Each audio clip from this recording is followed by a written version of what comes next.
Great. Well, good morning, good afternoon, everyone, and welcome to today's Exploring by the Seat of Your Pants event.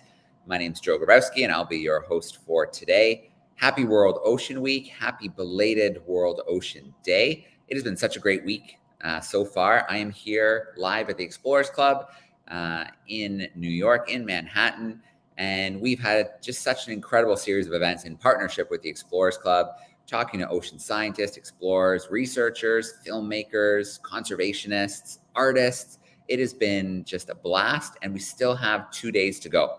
We've got our Green Ocean Day today, so we are celebrating the plants that are so important for the health of our ocean, for the health of our planet. We had seagrass this morning, mangroves. Now we're going to jump into the kelp world. I want to share a link here, exploringbytheseat.com/Ocean Week. If you want to check out the live classroom events, you can look at recordings of past events, register for the events coming up. Tomorrow is our Shark Day. We have 2 really cool events coming up tomorrow morning. And then this afternoon at 1 p.m. Eastern, you won't want to miss National Geographic photographer Brian Scarry taking us into the world of whales. That should be a blast. I'm looking forward to that one, of course. Explorers Club might be new to some people out there, so visit explorers.org. You can find the events this week. There's a whole series of live events. So if you're close to the club, maybe around the New York area, and you want to come into live events today or tomorrow, you have an option to check them out there. As well, many of them are being broadcast live to YouTube, or Facebook, so you can check them out there. So we are going into the kelp world, and we've got a great person to help us do that. We have Josie Iselin with us. She is joining us from the West Coast. She's the author of numerous books. She combines art and science of our oceans. Her newest book, The Curious World of Seaweed, was released in August 2019. So she studied visual and environmental studies from Harvard. She ended up at San Francisco State University after that.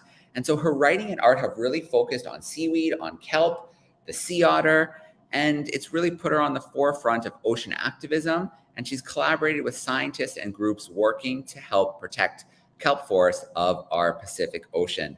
So Josie, let's bring her in live with us right now. Hey, Josie. Hi, everybody. How you doing today? It's great to have you with us. I'm great. It's early morning out here on the West Coast, and I'm coming to you all from the seaweed drying shed of a friend of mine who is a seaweed harvester up here in Mendocino County, California, where the ocean is really cold and really rough and really beautiful. All right. And I see some gear back there. It looks like a wetsuit. Yeah, it's a wetsuit, and it's a really thick neoprene wetsuit, which is what you need for being in the water up here. Absolutely. Very important. But once you get into those kelp forests, what a world to explore. Biodiversity, just amazing. Yeah, no, I'm so happy to be here. And it's so important to be here with whales and sharks. Those are the things that people get, traditionally really excited about. But my job is to get people, and you guys especially, excited about the kelps and seaweeds, which are just as important. And don't get as much recognition as things like sharks. Absolutely. Well, Josie, if you want to share your screen, I know you have a presentation ready for us. Sure. And I love that you're bringing art into the sciences, because not everybody is going to be a scientist. Not everybody has that passion, but through art and so many other careers, you can still contribute and still make a big difference. Absolutely. Did that share? Yeah, I see it popped up there. If we just bring the presentation to the front, we should be good to go. Oh, there we go. How about that? How does that look? That looks perfect. We're good. Awesome. There we go. Is that it? Yep, we got it. Great. So, I am trained as an artist, and sorry, we'll get that to go away. I'm trained as an artist, not as a scientist. So I am here to really champion all of you who are interested in making artwork or writing or other artistic endeavors. You can also learn the science of the oceans. And I chose the seaweeds as something to go really deep into, to learn about. And so another word for seaweed is algae or marine algae. So I kind of say art and algae is kind of like art and science coming together. So here are some pictures of these big curtains that I've made that go into all sorts of different galleries and different kinds of spaces. And this will give you an idea of what some of these seaweed or marine algae look like. And so on the left is this rosy red seaweed that looks like a feather that's called erythrophyllum. And then you have a seaweed that's called feather boa kelp because it actually looks like a feather boa. And then you have palmaria, which is this red one. And then on the far right is the macrocystis or giant kelp, which is one of the big, massive kelps that grow down in Southern California. So here it is. And this is a curtain that I've made that actually is hanging in a video store that has been unused. As you know, video stores just don't get any use anymore. So it's been sitting empty. So I filled it with this kelp imagery. So people out in a shopping center could encounter this great giant kelp, which can grow a foot a day and can be 80 to 90 feet tall. So how did I start getting excited about seaweed? Well, I was out on the coast here and I actually held up a piece of seaweed to the sky. So I challenge you, if you're ever out on the beach, just look for the seaweed. And if it's something that looks kind of dark and a little bit mucky, say, I'm going to challenge myself to hold it up to the sky, and you might experience something like this, which is super red and really beautiful. And this is my studio in San Francisco. And I took that piece of seaweed back to my studio and stuck it on my scanner and used the top portion there to push light through the seaweed. So this is one way that I explore the seaweeds and kelp. And another way I explore the seaweed and kelp is as a snorkeler. I'm not a diver. I don't use scuba as some of the explorers might that you've encountered, but I do snorkel whenever I can. And like I mentioned at first, you have to snorkel up here in Northern California. You have to wear a really thick wetsuit because the water's really cold. And this was last year. I went snorkeling just near where I am now, out into this kelp bed that is out here on the right. And there I am adventuring out into the ocean. And when I came back in, this was some of the kelp that had washed up on shore. And I brought some of that kelp back to my studio in San Francisco. In fact, 3 little babies of kelp. And I made them into this, using that scanner that I showed you, made them into this image here, which is hanging in a gallery in downtown San Francisco, where we're doing all sorts of not only visits by people who want to come see the art, but also conversations about the kelp forest. And I'll go into more about what's happening with our kelp forest here. But this is what I can do as an artist, is really bring a little bit of the ocean right into the city streets and kind of tell us about them. So on the left is the bull kelp.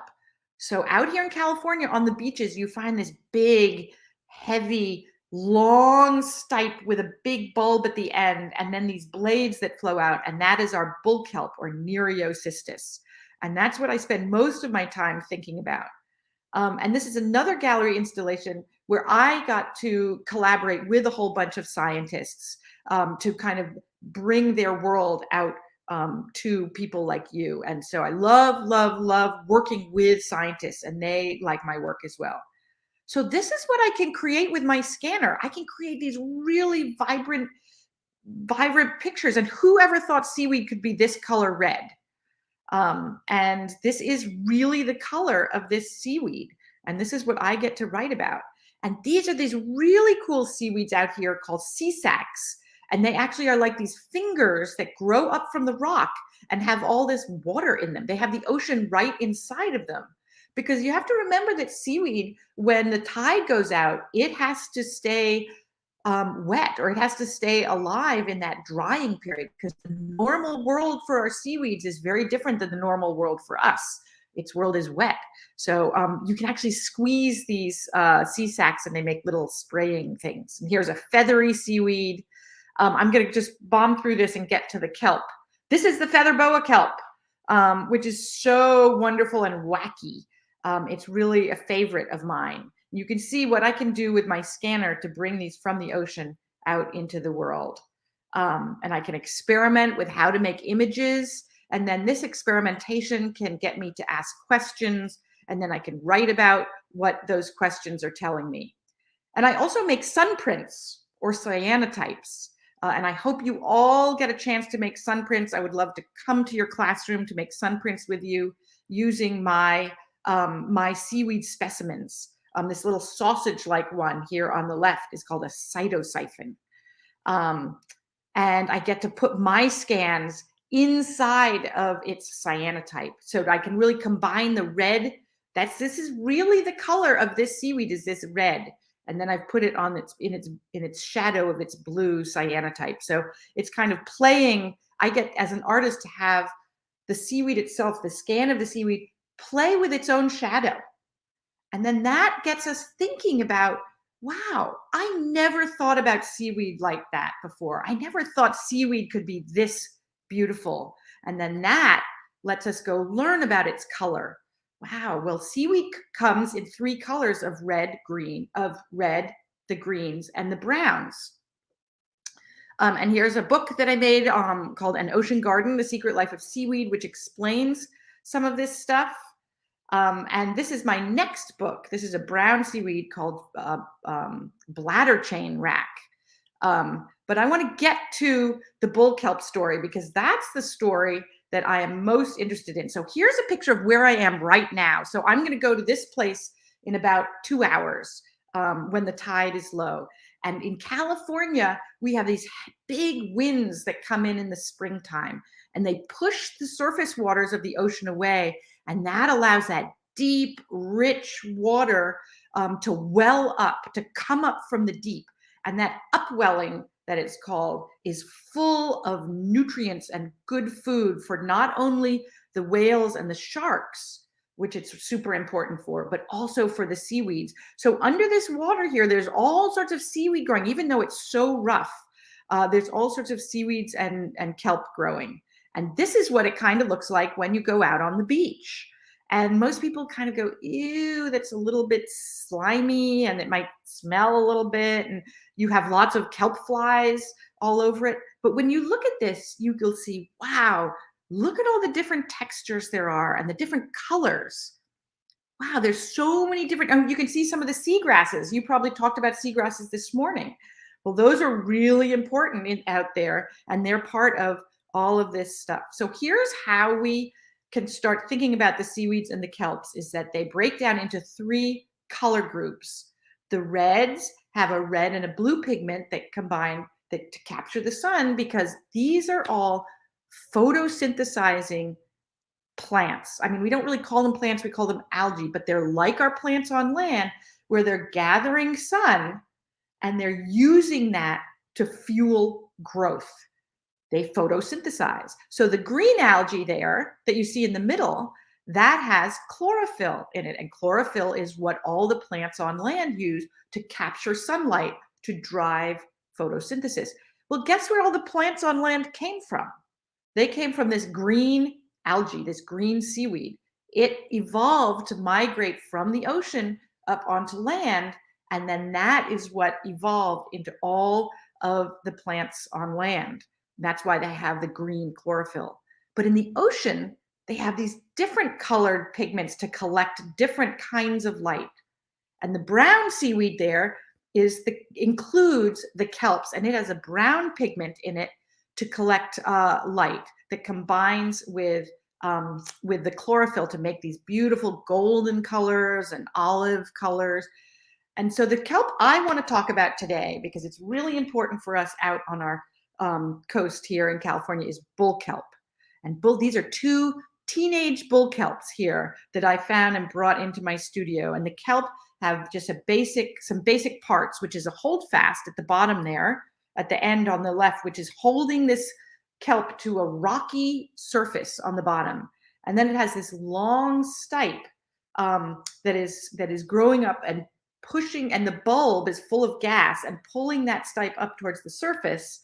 And so here I am going out into a little bit of a kelp forest, and this is what I saw just last week under the water. And here is that bull kelp that I was just talking about. So you can see the parts here. You have the stipe, the bladder, and then you have the blades. And the blades are what are really putting themselves out there to capture light. And then with the nutrients of the ocean, that's what makes this kelp can grow a foot a day. So here I am in Alaska, actually, going into this really cold water. And here's 2 of these bull kelp that is right out there offshore. So you can see this stipe is very long and straight. It's being pulled by the current. That bladder has just gotten to the surface, and those blades are streaming out along the surface to capture the sunlight as efficiently as it can. And it feels like flagpoles out there. And you can see all the understory kelps. Now, the reason this is so healthy is because the ocean is cold and full of nutrients. And here are some more little kind of teenage kelps that haven't quite gotten to the surface yet. Their bulbs are stretching them up. The surface is right up there. You can feel the sunlight up top, but it's reaching up. These grow all in 1 year, the bull kelp does. So they started a couple months ago, and in just a few months, they will become these big mature. By the middle of the summer, they'll be adults, and then by the end of the summer, they'll be grandmas. So these bull kelp all do all of their growing in 1 year, and then they have to reproduce. But I just want to show you what the difference is in looking from above. So this is me popping my head up out of the ocean, and here's my friend Patrick and his daughter Nora in their kayaks, and you can see the surface of the ocean, and this is kind of full of red light, of sunlight. But then when you pop down under the ocean, you go back into this world, and this world of the marine algae, and it's so exciting to me. So I want to go a little bit more into the story, the life cycle of this bull kelp, because it has to do all this growing in 1 year. And it starts out as these tiny babies, and the bulb is maybe as big as my thumb. And then it grows into this big, mature bull kelp. And I hope you all get to California and can get onto the beach, because our beaches should be full of this rack of tumbled bull kelp. And you can drag it, and you can cut it, and you can make it into a trumpet. You can do all sorts of things with this mighty bull kelp. And this is how it looks in a deeper forest, in the deeper kelp forest. You can see how it gets all tangled with itself. So it can grow in water as deep as 60 to 90 feet. So it will grow really quickly. And the bulb by June, by right now, June or July, the bulb gets to the surface. And then the point of growth turns to the blades. And then the blades have these reproductive patches that then fall away and reproduce, set their spores. So I want to show you a series of pictures of the bull kelp here on the Mendocino coast, right where I am. And this was in 2008. So probably that's 12, 17, yeah, way before you were born. But it was a gangbuster year for kelp. I mean, this is how much bull kelp was. This is what it looks like on the surface. Like birds could just walk across this kelp. And then in 2017, about 4 years ago now, I was out kayaking and snorkeling in this bull kelp, and it was much thinner. It wasn't that big, super dense patch. But I went to this same spot yesterday, in fact, and last year, and I took this picture, and there's no kelp at all. So the kelp forests in California are disappearing.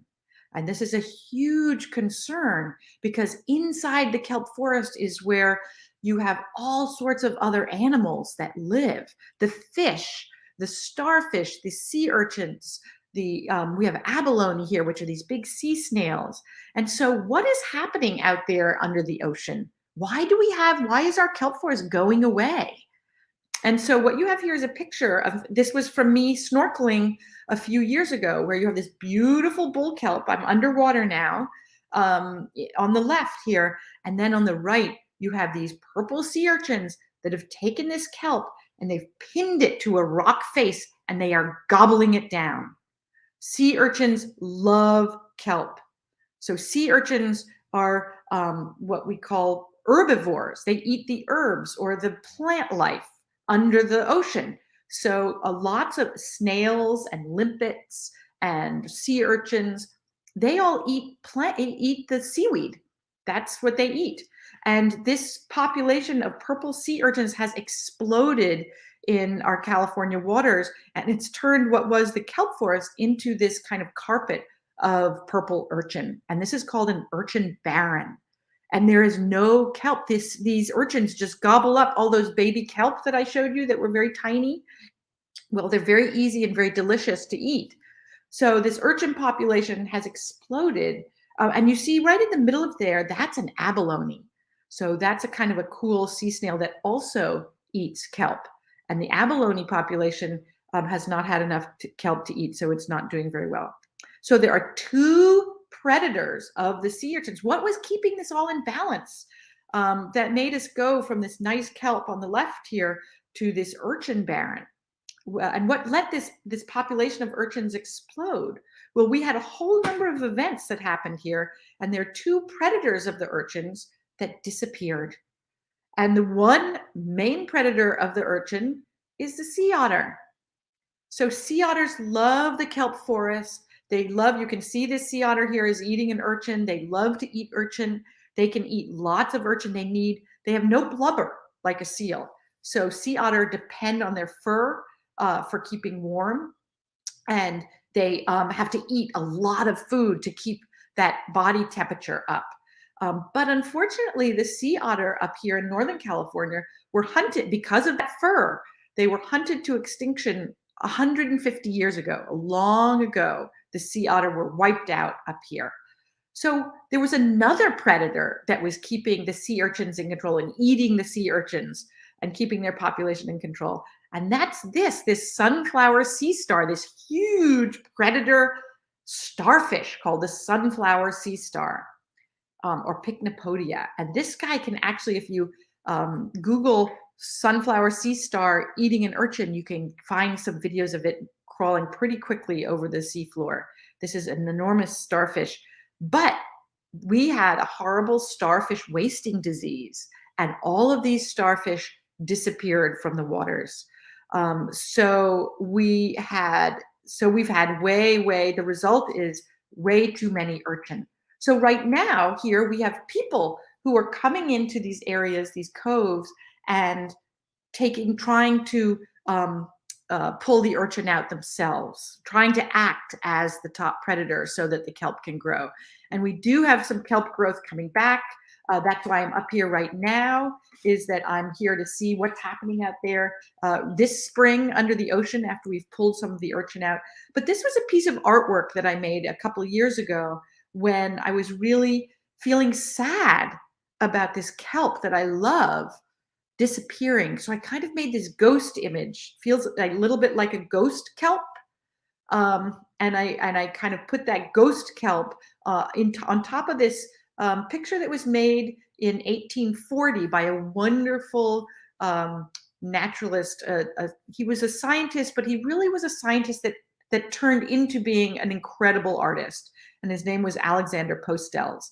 And he did this beautiful drawing of the bull kelp. So I combined my ghost of the kelp with his beautiful picture. So I want to just finish up with some more pictures of the kelp under the water.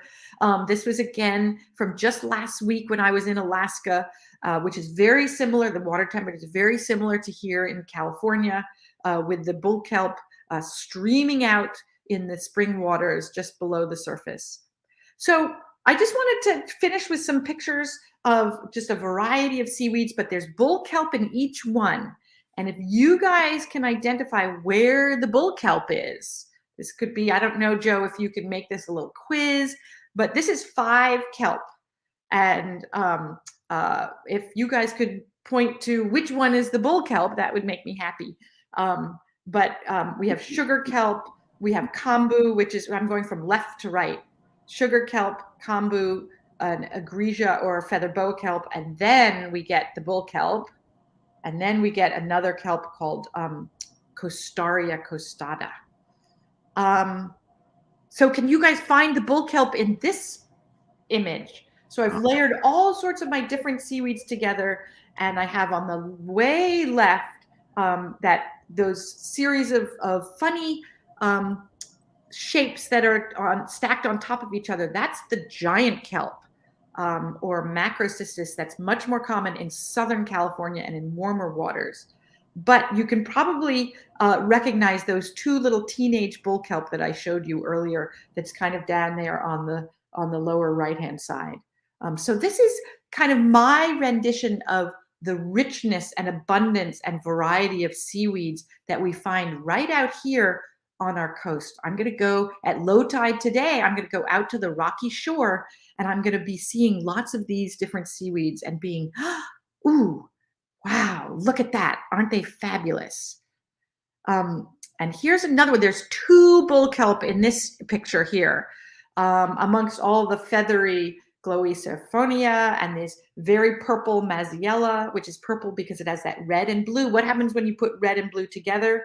You get purple, and that's how these purple seaweeds get their colors. They have red and blue pigments inside of them that combine. But there's there's three bull kelp actually.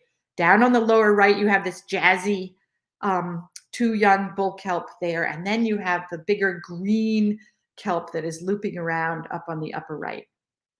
So I thought, oh, and here's two more little baby bull kelp here that are they're playing amongst the other seaweeds here that I put on my scanner, all fresh from the ocean.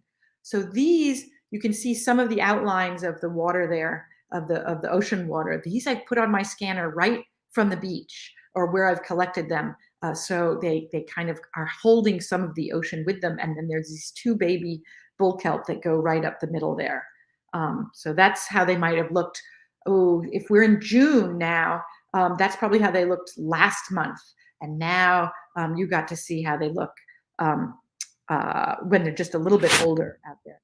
So, these are my books. I'm just so happy to connect with any of you. That's my email. Please drop me an email with questions. I'm on Instagram at Josie Iselin. So I post lots of pictures of kelp all the time. I just posted one with herring roe on it. I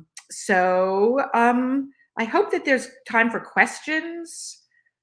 Joe, I'll hand it back to you, Right. I guess. Thank you, Josie. That was a great presentation and really an exciting way to share the kelp species in a very different way, in a way that's very accessible and in a way that's really beautiful for people who don't venture into that cold California water. Cool. All right. So we are going to get into Q&A very shortly. So I already see some questions in the chat. We'll meet our camera classrooms too. But first, I want to get into our Kahoot quiz. So I am going to share a little banner here, kahoot.it. If you head over to that, it's going to ask you for a PIN number. I'm going to put the PIN number on the screen right now. So let's get that going here.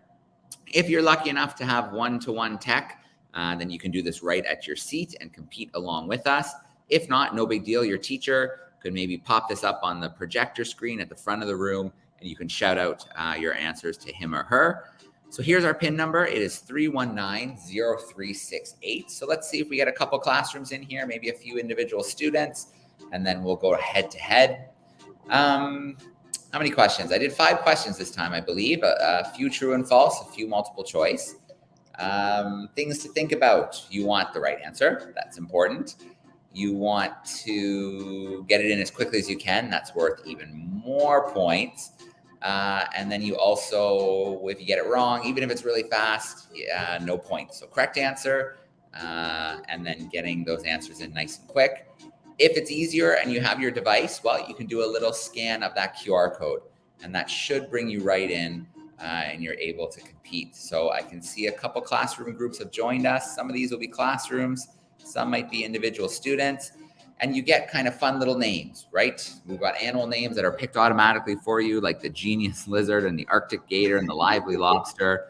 I wonder if we'll get a kelp. I don't think they go into plants. I think they stick to animals. Oh, see, we got to get a kelp name in there. Yeah.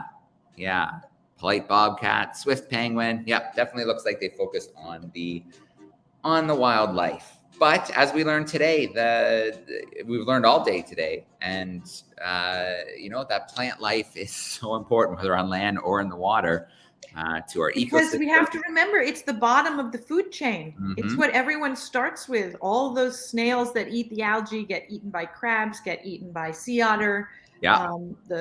All the smaller critters that eat the the plants are super important for all of the larger organisms. Absolutely. All right, here we go. We've got 20 groups in. Let us start our kelp quiz. So let's see who comes on top. Who is the sharpest group, the sharpest student? Which species of kelp does Josie work with a lot? Was it the feather boa kelp, the bull kelp, the kumbu, or the giant kelp? Which species have we really talked about today? We've seen some amazing photos, different stages of their life cycles. What was that species? All right, good job, crew. Went with the bull kelp, and a very cool species. Let's see if a few more bull kelp questions come up. I think they just might. True and false here. Bull kelp can grow up to 1 foot a day. Is that true or is that false? I have definitely not come across many plants on land that can do that. That's for sure. You can imagine if that were your geranium plant in your backyard or your kitchen window. Kooky. All right. It is true. That's just amazing. As they stretch their way, reaching up for the surface. Our scoreboard says the lively lobster is in first place at the moment. Let's see what happens after our next question. Algae. Algae can be found in which color or colors? Brown, green, red, or all of the above? So you could click one option, two options. You could go for the all of the above option, whatever you think. So exciting. All right, good job, crew. Most went with all of the above. We learned about some of those pigments. The daring panda has dared to take first place. Let's go to our next true and false. Bull kelp cannot grow deeper than 50 feet. Is that true or false? Maybe if it's true, it's because there's not enough sunlight. Maybe it's false and there's more than enough sunlight. I guess we're going to find out. 5 more seconds on the clock.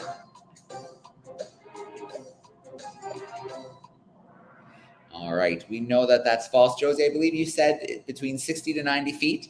Yes. All it right. can grow deeper than 50 feet. Good stuff. Yeah. There's light that gets down there. It's dimmer light, but it can get, that's why they have these different pigments, is to capture that different light that gets down through the water. All right, daring panda, you are still in first. This is a multi-select question, so click the main predators of sea urchins. How many of these are you going to click? Is it sea otters? Is it sunflower sea stars, great white sharks, or sea turtles? It's a multi-click question.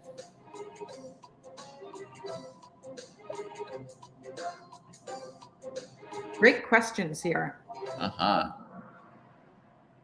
All right, we had good stuff. Yeah, most students nailed it.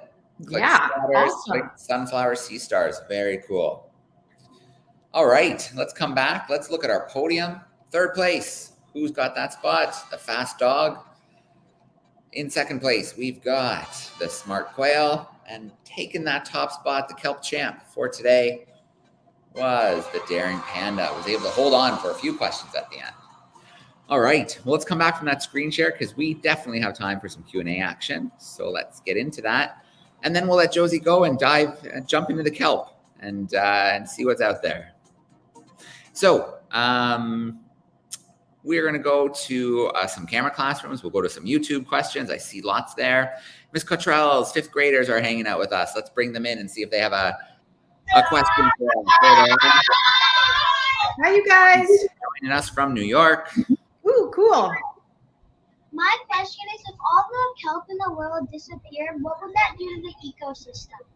Oh, really good question. Thank you. So the kelp, every part of different, so kelp hug the continents. When you're looking at the globe, your map of the world, South America has its kind of kelp that hugs the coast of South America, and we up here in North America have our kind of kelp. And all of these kelps need cold ocean. So as our oceans warm, we don't quite know what's the kelp is going to have a harder and harder time getting as big and robust. And what that does is not only, I mentioned that the kelp is the bottom of the food chain. It's the primary producer. It's like the food. It's like the grasses that the deer that I just saw outside are eating here on land.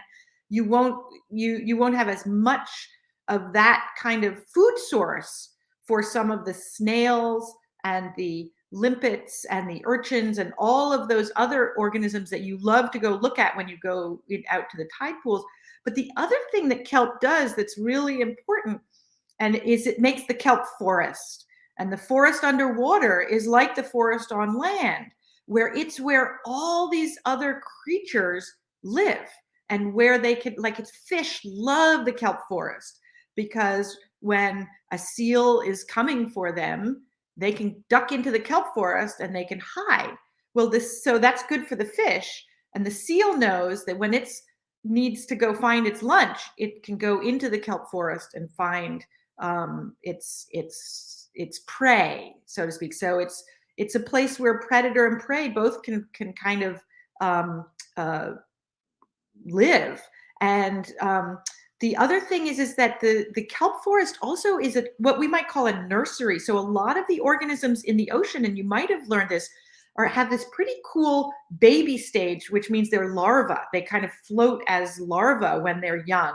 So all of the starfish and the sea urchins have this young phase that is very vulnerable to getting eaten. So the kelp forest is like the nursery. It's where the babies can hang out and actually grow up to be their real larger organism self.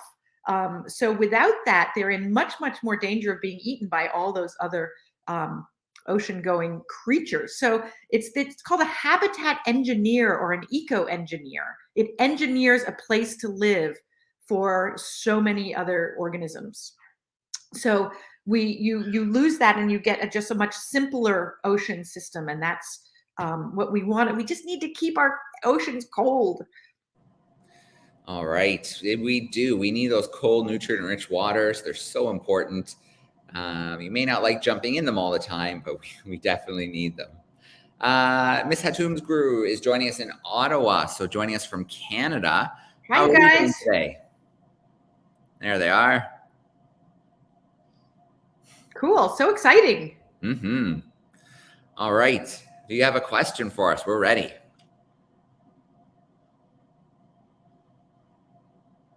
You just have to grab the mute for me. You're on mute right now. There we go.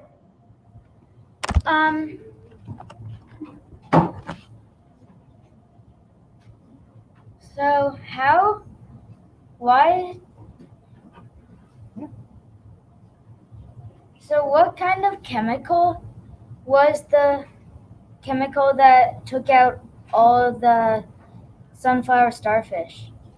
Ooh, good question. So it was a disease called starfish wasting disease. And in the past, it's a virus of some sort. So it's a natural virus that is in the ocean waters. And it's, again, a mystery. A lot of scientists have been studying this. And it's not new. There has been starfish wasting disease in the past, but usually it's just been in one place. Like there was starfish wasting disease, say, just in Southern California, and it didn't affect the starfish up here in Northern California or up in Oregon or British Columbia in Canada or Alaska. But this time, about 3 years ago or 4 years ago, this starfish wasting disease was much, much broader than it ever had been before. And they don't quite know. It was a virus, they think. And one of the reasons why it spread, we think, so much more widely is because that those same years, we had these warm ocean events. This warm blob came down from Alaska and kind of parked itself here off of California. So we had a series of events that made it much worse than usual. So we think those warming oceans not only contributed to making that starfish wasting disease, where the starfish would sadly just kind of dissolve. It was very sad and kind of gross. But it also gave rise to all of those urchins, the population exploding. So the warm ocean events are all sorts of things can happen that we don't quite understand. Right. Great question. Yeah. Let's just grab one from YouTube now. So let's see. Miss Gail's class is with us, and they would like to know a few questions here. So let's grab one of them here. Okay. Have you ever, in your adventures, in your explorations, have you ever had a question about seaweed or kelp you couldn't find the answer to? What would you do in that situation? Oh, well, I definitely seaweeds and kelp are very complex in terms of their life history. And even last night, I was just chatting with my friend Larry, who goes out into the what's called into the low tide, and he harvests seaweed very sustainably so that you can buy it in the market and cook with it. And he had some questions about the life cycle of nori. And I hope you've all eaten sushi, and nori is really a delicious seaweed, but it has a very complicated life cycle, and it also tends to grow on these rocks that are get covered with sand. And sand is something that comes in and out. And we had this question about how does the kelp that has no seaweed or nori on it 1 month can be covered with sand, and then the sand will go out, and then this huge growth of the nori, or it's called pyropia, will be growing on that same rock. And we were like, how do we learn about this question? Well, one way is to go to the internet and try to understand, and Google nori life cycle, and we get some pictures. But the other important way is to find the expert and to find a mentor. And my mentor in seaweed, in learning these very kind of answering these more complex questions, is a woman named Kathy Ann Miller, who's a very deep seaweed scientist. And she is the curator of marine algae at UC Berkeley, which is across the bay from where I live. And I've done lots of workshops with her up here on the Mendocino coast, and been able to ask her directly these very kind of pointed questions that I haven't been able to find answers for anywhere else. So there are lots of seaweed experts out there. They're called phycologists, PHYCOL, OGISTS, phycologists. And I've made really good friends with a lot of phycologists. So if I have a question about bull kelp that I can't find the answer to, I know there's a guy named Tom Mumford who lives up in Washington State, and he's an absolute expert on bull kelp and can at least point me to some of the answers. So finding your mentors. Very important, absolutely. Sea otters, how often do you see them? How close do they come? Oh, very cool. Well, so sea otters in California, you have to go down to Monterey, to Monterey, California, and that area to see the sea otters. So if you come to California, really good to go to the Monterey Bay Aquarium. It's one of the most exciting places. They have a fantastic sea otter program. So they have some captive, like some actually they're usually stranded sea otters that they've raised in their tanks there. And then they use those sea otters as surrogate moms for other stranded pups. So at the Monterey Bay Aquarium, you can often see the mom and a pup, and she's the sea otter care for their single pup for almost a year, and they teach them everything, and it's really, really wonderful to see. But out in the wild, you really are supposed to stay, if you're kayaking in that area, there's quite a lot of sea otter around. I think you're supposed to stay about 50 yards away and not engage with the wild sea otter. Now, I was just up in Alaska where there are sea otter around in the wild, and we had our binoculars and we were kayaking, but they kept a good distance. They definitely kept a good 50 to 100 yards, 75 yards away. So we needed our binoculars, and we could see that it was a mom and her pup, but they're curious, and they tend to go upright when they want to look at you. So they don't let you get too close. And as a wild critter, you don't want to get too close, but they are super cute and pretty awesome. Right. Yeah. And I know it's a bummer sometimes. You want to see them, you want to be close, but it is really important to give them their space. Bring your binoculars. Exactly. Very cool. Let's go to our Ottawa crew and see if they have one more question for us. We'll see if we can squeeze in one question from 2 more classrooms, and then we'll sign off on our green ocean action. Okay, come. How old can sea kelp be? Oh, that is really cool question. So different sea kelp. So kelp can be either, just like in your backyard, if you are planting your garden with your family, you might have perennials, which are bushes that grow each year and they come back and you don't have to replant them. And then you have annuals, which are sometimes some of the flowering plants that you kind of have to plant every year. And kelp is the same way. You have perennials that will grow from that holdfast. So when I talk about the giant kelp in Southern California with those big leaves, that giant kelp is a perennial. So it can grow to be 4 or 5 years old from one holdfast, and the holdfast gets bigger and bigger out under the water. But my bull kelp that you guys identified as being kind of what I'm studying the most is what's called an annual. So it will really it will start growing in the spring and it will grow up through the summer. But then when it hits fall time and winter, many of those plants that just started growing in the spring will be ripped up by the winter storms and thrown on shore.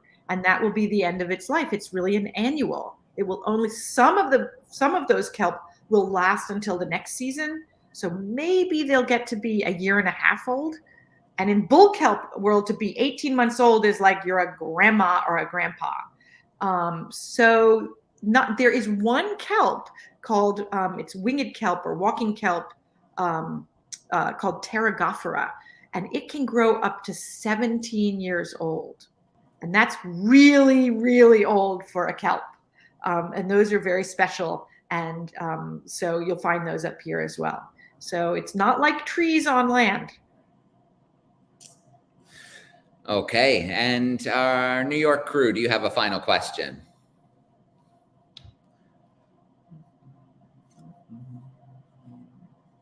There's someone. We're here. Is kelp healthy Just speak up. Is kelp healthy for people to eat? Yes, it is. It's not maybe as tender as some of the other seaweeds, but one of the things about kelp and seaweed is that it takes up all these nutrients of the ocean. So that includes sodium or salt and potassium and iodine, which is really important for your brains to develop. So it soaks up all those nutrients, and that's what fuels its growth as well as the sunlight. And so that means that all the seaweeds and kelps out there are healthy. Nothing is poison. It's not like mushrooms where you have to be careful. Anything is edible. Now, because they soak up all that ocean, you have to be really careful that if you're going to eat your seaweed or your kelp, you are eating seaweed or kelp from really clean water. Because if it's polluted water, you'll be eating that pollution. So there are companies that make pickle out of kelp up in Alaska, where their kelp population is doing very well. The nori, of course, is yummy. There's something called kombu, which I mentioned, and that's really good to cook with.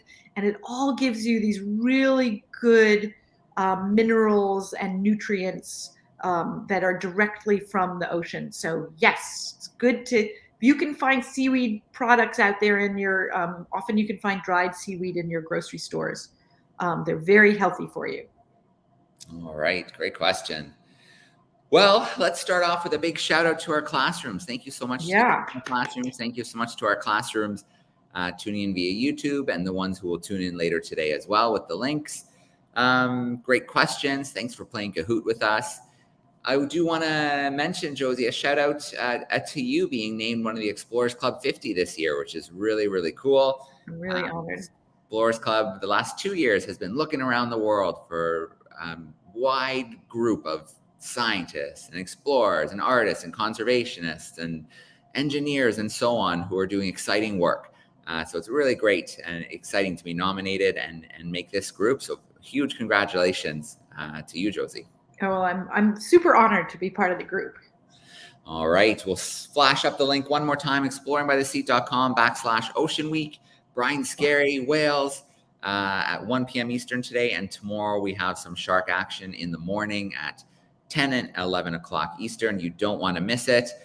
Josie, thank you so much. Enjoy your time in the water today. It was great to have you with us.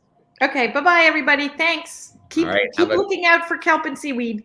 All right. Have a great rest of the week, everybody. Thanks so much.